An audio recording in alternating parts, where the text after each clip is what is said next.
Hei anak muda, kamu, iya, kamu yang sedang asyik main Mobile Legends. Menyenangkan, jangan terlalu asyik, lalu lupa, mempersiapkan diri untuk masa depan kamu. Kamu boleh bermain,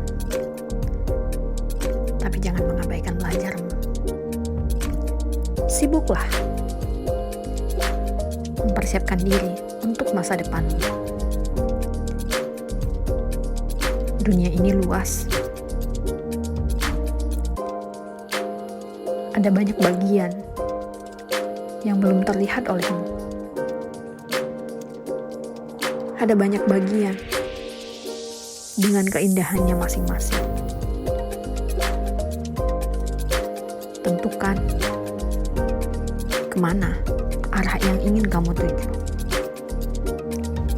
Atur strategi untuk sampai di tujuan kamu. Jangan sampai kamu menyesal di kemudian hari.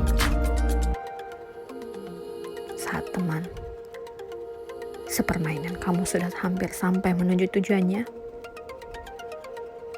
kamu bahkan belum menemukan tujuan kamu. Pikirkan dari sekarang, mau kemana kamu? Apa yang menjadi tujuan kamu? Bagaimana cara untuk sampai menuju tujuan kamu? Kamu sudah bisa membuat petanya dari sekarang.